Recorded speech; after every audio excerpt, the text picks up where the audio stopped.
My name is Butler, and I want to welcome you to my first real YouTube video. And in this video, I'm going to teach you the best Call of Duty Vanguard settings to be the best possible player on the battlefield. I think you should listen to me because I have more than 10 years of Call of Duty experience. I have competed at the highest level. I have been paid to travel state to state to play this game for tons and tons of money. I am here to help you. I want to make you 1% better today with this video. We're going to go on this journey together. We have 360 days left in this game. We're going to make the most of them, and we're going to become better Call of Duty players. So with that being said, let's go ahead and jump into these settings. Some of these settings, they will be preference. They might be something that you might not agree on, but I think they are the best. There are other pros that also think these are the best settings to play on. There are some settings that we will have to adjust going through the year. They're way more complex this year. They're way different than past Call of Duties. The customization, the preciseness, all of that is way different this year. So we're definitely going to be in a learning curve. But let's go ahead and get started. Start strong. Start strong. Start strong. That's really key, man. We want our KDs to be good. If you want your KDs to be good, you got to start with the good settings. So we're going to jump right on into it. We're going to go into the controller setting. We always want to make sure you have your aim assist on. You want to make sure your ADS aim assist is on. I don't mess with weapon mount. I don't mess with any of that. Anything below that I really don't mess with. I try to leave everything default. Until you get down to the automatic sprint tab, I like to turn on automatic tactical sprint. A lot of professional players like Scumpy, Dashy, Apathy, all these great players, they all run tactical sprint. This is where you don't have to press this right analog stick down into the controller and push up to sprint. All you have to do is just push this simple analog stick forward. No pressing, just push it up and you'll sprint forward. This is easy on your controller, easy on your hands. Allows you to focus on other things mid-movement like reloading, adjusting, listening to callouts. So I like to keep this on. Next we'll go into sprint cancels reload. This is really important because you're going to have to reload in Call of Duty. You have to reload probably 5-6 times per life if you're playing the right way. But sometimes when you're reloaded, an enemy will run up on you and catch you in a sticky situation. If you have this on and an enemy runs up to you, all you have to do is push up on your automatic tactical sprint. It will automatically cancel your reload so you don't have to finish it, and it will put you in a position to be ready for the gunfight or be in whatever movement you have to do. If you're reloading when this guy walks up, you're going to be dead 9.9% of the time. 9.9 out of 10 of the times you're going to be dead. So let's go ahead and turn this sprint cancels reload on so you can get out of that reload. You can be ready to fight or you can be ready to hide to get yourself in a place where you can reload. So after that, I usually turn everything on default. After action behavior, for slide behavior, we're going to want to turn that from hold, which is the default. We're going to want to turn that to tap. Call of Duty is a timing thing. It's all about the milliseconds. It's all about the little things. When you slide in this game, you have to hold the button down. And you only have to hold it down for a couple milliseconds. But if you turn on this tap feature or this tap behavior, it'll instantly slide for you. If you were sprinting any kind of forward, it is instantly going to slide for you. This is good for you slide cancelers, these people who are cracked out moving across the map. I think this is the way you need to be playing. It'll make you faster, it'll make you quicker, and it'll make you react at a way better ability than before. So with gameplay settings, I believe that is all. Everything else will stay into the default range. I don't think anything else. I don't see anything else that we need to switch. Nothing else is going to hurt your gameplay. So I think we should go on and go ahead and go to graphics. One thing before I go on to graphics, with this controller setting, you want to find settings that are applicable to the game. In gameplay and controller, you want to find settings that help you. Settings that help you make the game easier, that help you get to point A to point B in a simpler, more functional way. So with these, turn these settings on that I told you.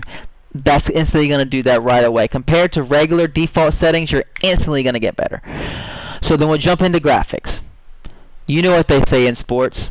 If you look good, you play good. When I played football, I had all the sleeves, I had the gloves, I had the nice mouthpiece, the visor, and you know what? I played good.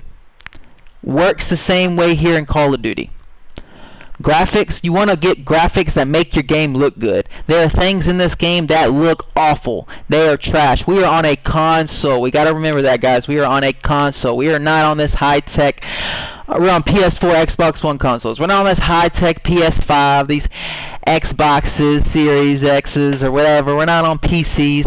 We got to do what we got. So with these settings that I'm about to tell you for graphics, they're going to make your game look good. They're going to make it run good. And when you run good, you play good. When you look good, you even do it better. So let's go ahead and start off with safe area. Let's maximize these boxes. Let's get the top one all the way to the top. Let's get the side one all the way to the side. That means you're using your entire screen. If you have eyes and you're not playing on a 70-inch TV, this is what you want to do.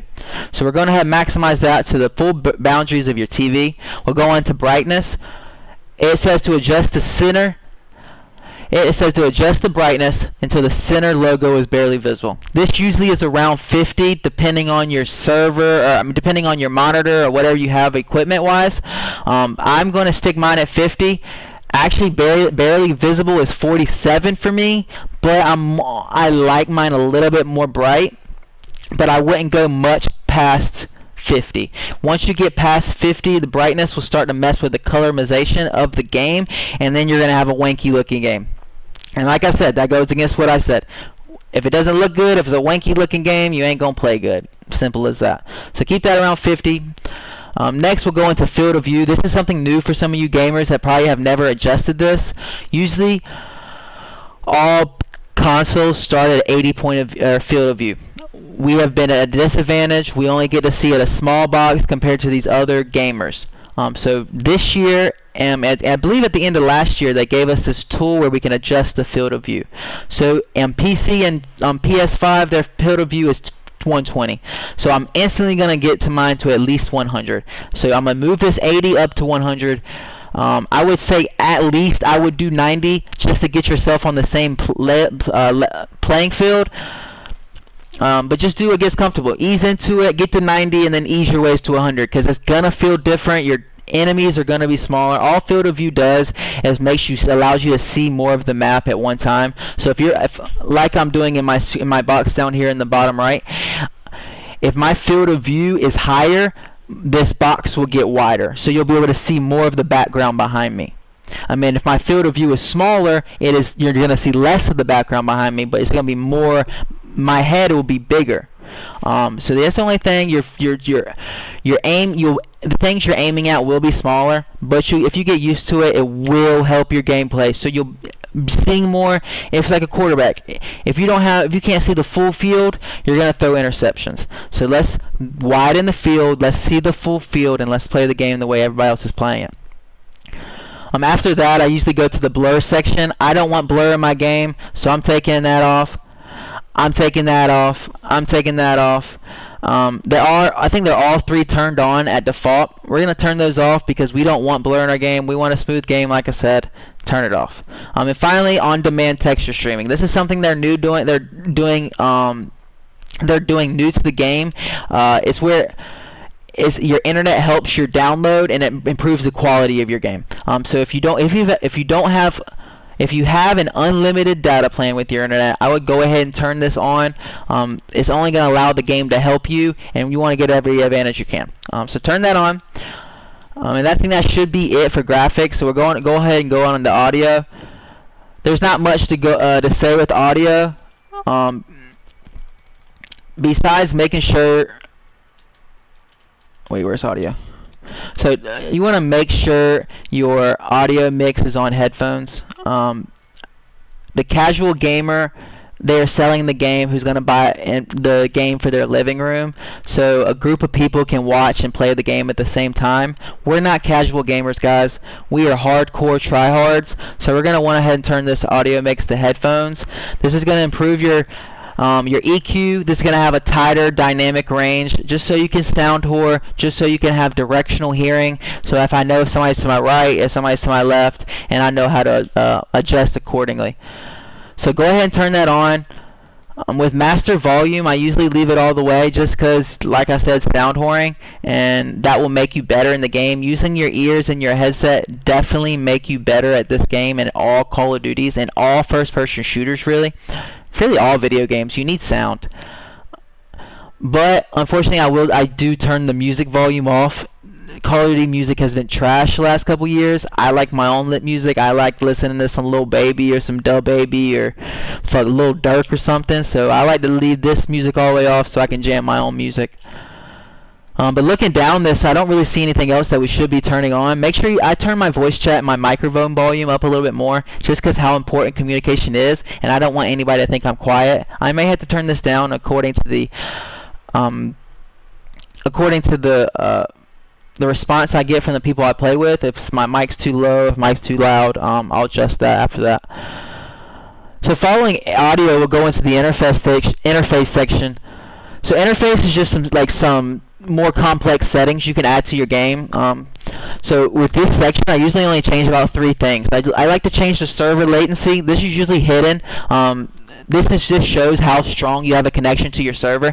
I don't know if y'all know, but Call of Duty has their servers. They have about 50 servers spread out across the United States. So the closest server you are, you will connect to the closest server you are. And the server you're on will be the lobbies you get into. So therefore, you want to make sure that you're connecting strong to your server. If not, you're going to be lagging in game and you're going to have a disadvantage.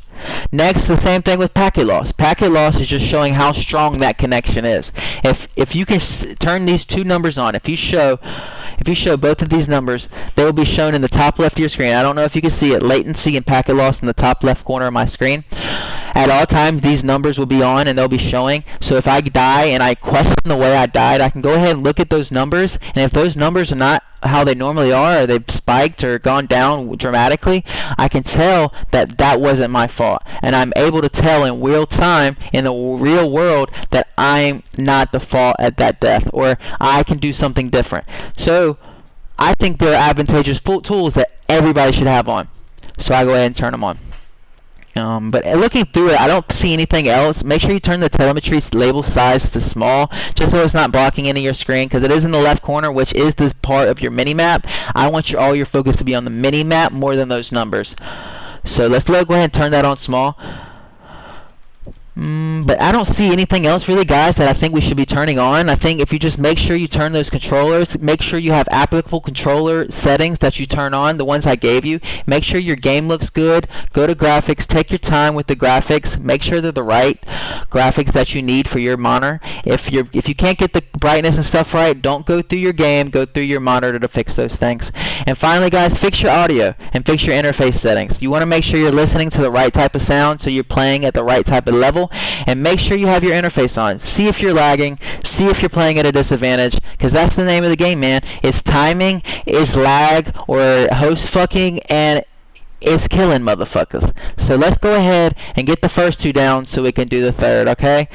So with that being said, guys, I just want to thank y'all for coming. I know this is a quick video, kind of long, but I think this is a necessity. Anytime you go into a Call of Duty, you need to examine your settings. You need to make sure you're playing on the right shit, and make sure you're doing what's best for you. So guys, I'm gonna go ahead and see you on the battlefield with those settings. Go ahead and follow the Twitch if you don't mind. If you stayed this far through the video, go ahead and follow the Twitch at twitch.tv/abutlergaming. If you don't mind, go ahead and follow hit the subscribe button in this YouTube video. Hit that like button. It helps the stream tremendously, or the YouTube channel. I'm a new gaming content guy. I'm learning. This is a whole process, and I love to have y'all along for the ride. So with that being said, y'all have a good evening. I'll see y'all in the game. I'm about to jump into the game. I'm about to go ahead and get busy. I got a 0.0 KD, and I think I'm ready to play. So see y'all out there. Have a good night, and peace.